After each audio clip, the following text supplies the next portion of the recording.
This pattern is going to be dedicated to a good friend of mine that I met a few years ago in Yellowstone in Montana, Bob Bates. And this one's dedicated to you, Bob, and all my good friends at the conclave this year in Yellowstone.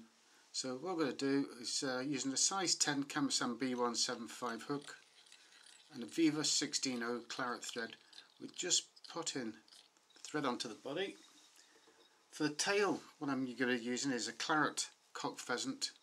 This is a beautiful colour for actually using it in the PT waters.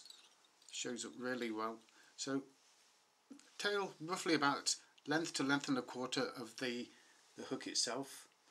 The next thing we're going to be putting in is the rib, and what I'm using here is Chartreuse UTC wire. As you can see, I'm just working the material backwards here. So the next thing to go is just a wee hint of dubbing. So we're just going to put him in, catch him in, tighten the dubbing up,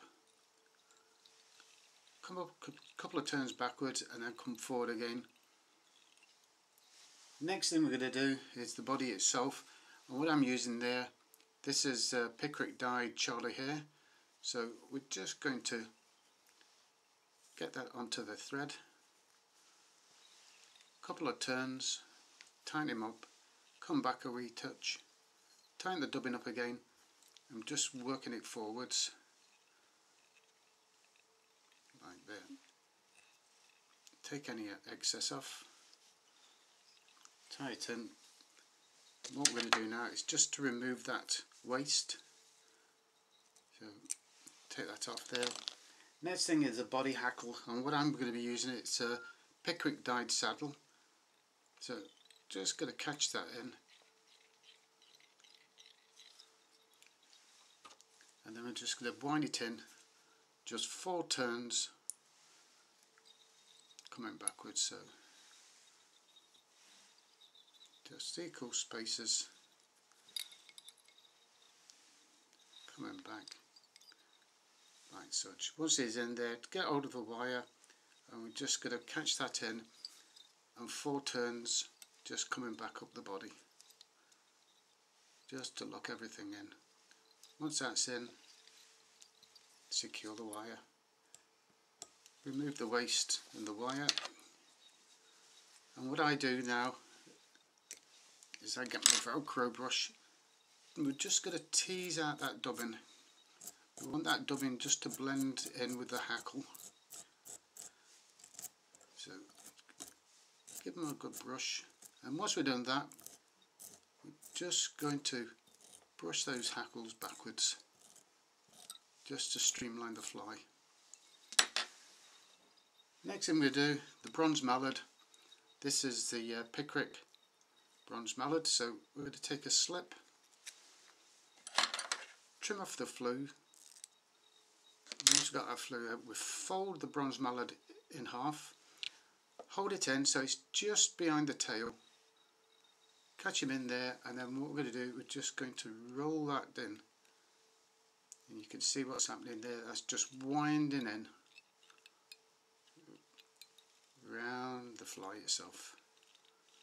So just get him in there. That gives that bit of a cloak effect. Trim off the waist.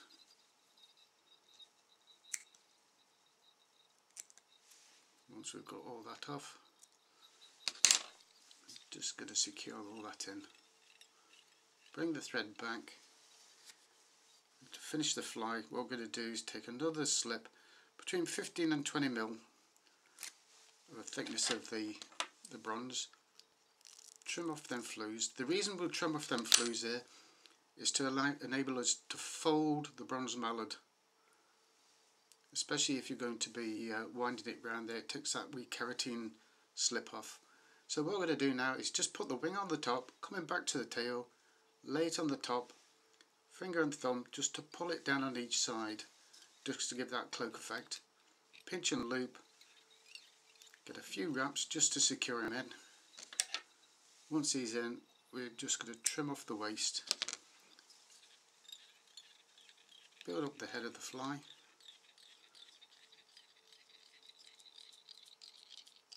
Once that's built up, whip finish. And cast off. And then of course the varnish, I use a number 1 clear varnish, 2 or 3 coats. If you want to, you can use the UV resin, works just as good. And there we go. That's in finished. So that's my Red Arse Dabbler. So I wish everybody at the Conclave for 2013 the best, and hopefully we'll meet up sometime. So as say here in Ireland, happy wrappings.